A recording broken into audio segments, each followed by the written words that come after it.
Hello बच्चों, let's see this question. The question says directions. Each of these questions contain two statements, assertion and reason. Each of these questions also have four alternative choices, only one of which is the correct answer. You have to select one of the codes A, B, C and D given below. So option A दिया गया है assertion is correct, reason is correct, reason is a correct explanation for assertion. B. Assertion is correct. Reason is correct. Reason is not a correct explanation for assertion. D. Assertion is correct. Reason is incorrect. D. Assertion is incorrect. Reason is correct. So assertion में बोला गया है कि dimensional constants are the quantities whose values are constant. Reason dimensional constant are dimensionless. तो question हमारे पास है assertion and reason से related.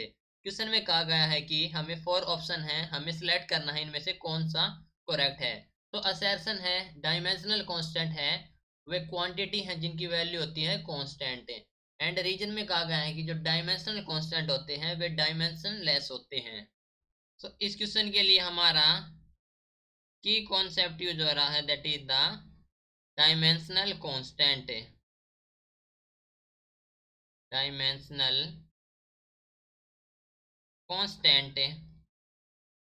Okay, तो हम जानते हैं कि डायमेंशनल कांस्टेंट होते हैं डायमेंशनल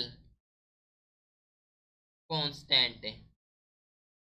ठीक है, तो ये वे क्वांटिटीज होती हैं जिनकी जो वैल्यू होती है वो तो हमारे पास होती है कांस्टेंट. ठीक है, लेकिन ये पजेज करते हैं डायमेंशन से. कांस्टेंट हैविंग डायमेंशन से. ओके, डायमेंशन से. एग्जाम्पल के तौर पर देखें तो फॉर एग्जाम्पल हमारे पास है यूनिवर्सल ग्रेविटेशनल कांस्टेंट है. Universal gravitational constant. ठीक है, उसकी वैल्यू तो होती है हमारे पास कांस्टेंट, लेकिन उसके डायमेंशंस होते हैं. ठीक है, तो हम कह सकते हैं कि dimensional constant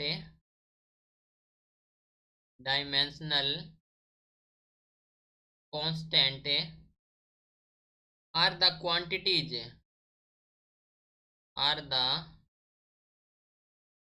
quantities whose value are constant, whose value are constant and having dimensions. dimensions right. तो असर्शन में कहा गया है कि जो डायमेंशनल कांस्टेंट है वे क्वांटिटी होते हैं विच वैल्यू आर कांस्टेंट है. ठीक है, दैट मीन्स हमारे पास जो असर्शन है वो है करेक्ट है. नाउ बात कर लेते हैं रीजन की. रीजन में कहा गया है कि जो डायमेंशनल कांस्टेंट होते हैं वे डायमेंशन लेस होते हैं, लेकिन हम जानते हैं कि ये हमारे पास डायमेंशन लेस नहीं होते, तो दैट मीन्स रीजन हमारे पास है इनकरेक्ट है. ओके, तो असर्शन करेक्ट है, रीजन इनकरेक्ट है, that is option number C. So this is your final answer. Hope you understood it well. Best of luck.